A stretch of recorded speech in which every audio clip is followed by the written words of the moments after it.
So we're in Memphis at the Lorraine Hotel, the site of where Martin Luther King was assassinated in Memphis here, 1968. And they're doing lots of construction here to make it better, I suppose. And we're attached here to the National Civil Rights Museum. And as I'm sure everyone can tell with the wreath, that's the site of the assassination. Rest in peace, Dr. Martin Luther King. Martin Luther King Jr. was an American Baptist minister, civil rights activist, and political philosopher who was a leader in the civil rights movement from 1955 until his assassination in 1968. He advanced civil rights for people of color through the use of non-violent resistance and civil disobedience against Jim Crow laws and other forms of legalized discrimination. 1955 Montgomery bus boycott.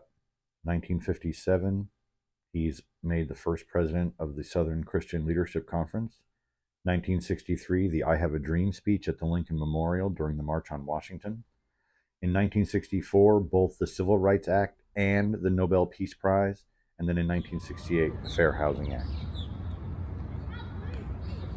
So the shot came to room 306 from the boarding house behind us.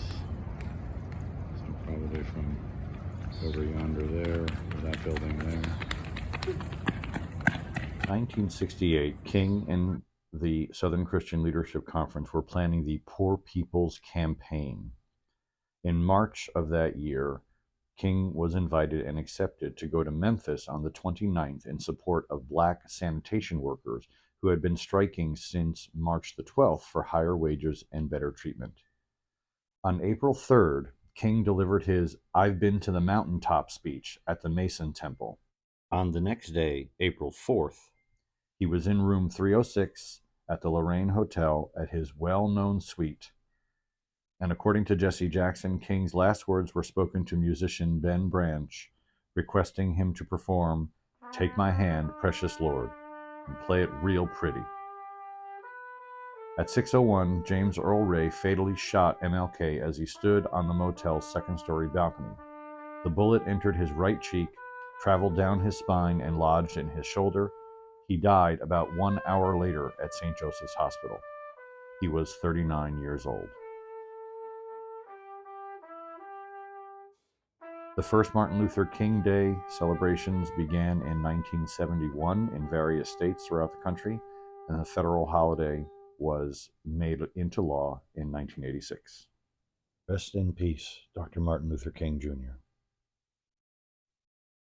On this road trip, this was the second time we made a stop to commemorate civil rights. Joanne and I felt that in current times it was particularly important that we see these things. It provided for a great deal of reflection. Thanks for watching.